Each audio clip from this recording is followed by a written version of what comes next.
తిరుమల దేవస్థానం అనేది మన హిందువులకి ఎంతో గొప్పమైన గుడి. అది ఆ దేవస్థానం గురించి మన ఏపీ ఒకటే కాదండి, అన్ని దేశాల్లో గౌరవంగా పూజించుకునే తిరుమల దేవస్థానం. ఎంతో మంది వేల భక్తులు ఆ దేవస్థానానికి ముడుపుల పరంగా గాని కళ్ళేలాలు గాని మేము భక్తులం గౌరవంగా ఇచ్చుకుంటా ఉంటాం. ఆ నిధులు ఏమంటే అది డెవలప్మెంట్లకి, దేవస్థానం డెవలప్మెంట్లకి ఎక్కడైనా ఉపయోగపడేటట్టుగా ప్రజలకు ఉపయోగపడే చేయాలి గాని దోచుకోండి దాచుకోండి అన్నట్టుగా జగన్మోహన్ రెడ్డి వ్యక్తి ఆ రోజు ఆయన ప్రభుత్వంలో జరిగింది ఈ అవినీతి పని. జరిగినప్పుడు దాన్ని ఖండించుకోగా చిన్న పని చిన్నది తప్పు కాదు అనడం చాలా తప్పది. ఆ చేస్తావే తప్పది. దొంగతనం చేసిన దొంగ అనుకోకుండా మంచివాడని ఎలా అంటారు? నీ ప్రభుత్వంలో చేసింది కాబట్టి దాన్ని ఖండించాలని అవసరం నీకుంది. దాన్ని తప్పును తప్పు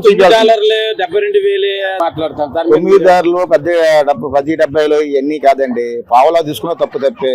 అది భక్తులు ఇచ్చిన నిధులయ్యి దేవుడికి సంబంధించినవి. దాంట్లో దొంగతనం చేస్తాం ఒక తప్పు చేసింది కాకుండా దాన్ని నువ్వు సమర్థించుకుంటే చాలా తప్పు అని చెప్పి తెలియజేస్తాం జగన్మోహన్ రెడ్డి గారు. కేవలం అంటే 120 కోట్లు సంబంధించిన ఆయన ఆస్తిని 14 కోట్లు టీడీటీకి రాయించుకున్నారంటే మిగతా డబ్బు ఏమైందని అంటారు?